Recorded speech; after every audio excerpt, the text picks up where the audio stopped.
નમસ્કાર દર્શક મિત્રો, હું છું રૂપલ લુણીચિયા. સંપૂર્ણ ન્યૂઝમાં આપનું સ્વાગત છે.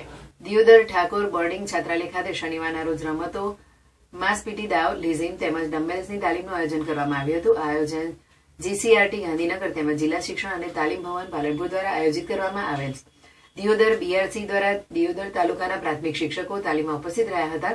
બાળકોમાં સળંગી વિકાસ થાય, બૌદ્ધિક વિકાસ થાય તેમજ માનસિક વિકાસ થાય અને સ્વાસ્થ્ય ખૂબ સારું રહે તેના અનુસંધાને તજજ્ઞો દ્વારા તાલીમ આપવામાં આવી હતી, જેમાં કેપીકે ઠાકોર તાલુકા પ્રાથમિક ઘટક સંઘ પ્રમુખ જામાભાઈ પટેલ, હરજીભાઈ વાઘેલા, ભરતભાઈ જોશી, રૂપનાથભાઈ ચૌધરી તેમજ દેવાંગભાઈ ગોસ્વામી તજજ્ઞો દ્વારા યોગની સાથે ચિત્ર સંગીત રમતોની તાલીમ આપવામાં આવી હતી. જેમાં આ તાલીમ આગામી 3 દિવસ યોજવામાં આવશે, જેમાં દિયોદર તાલુકાના 155 શિક્ષકો તાલીમમાં ઉત્સાહભેર ભાગ લેશે.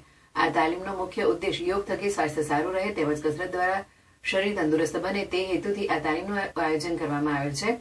આ તાલીમમાં ઉપસ્થિત તાલુકા પ્રાથમિક શિક્ષણ અધિકારી દિયોદર પ્રકાશભાઈ વણકર તેમજ ડાયટ પાલનપુર લાયઝન ઓફિસર ભાવેશભાઈ પ્રજાપતિ તેમજ બીઆરસી અંજુબેન ચૌધરી અને જે કે પઢાર વિશેષ મહેમાન તાલુકા કન્વીનર રાજુભાઈ દેસાઈ, વાઘુભાઈ દેસાઈ ઉપસ્થિત રહી યોગ્ય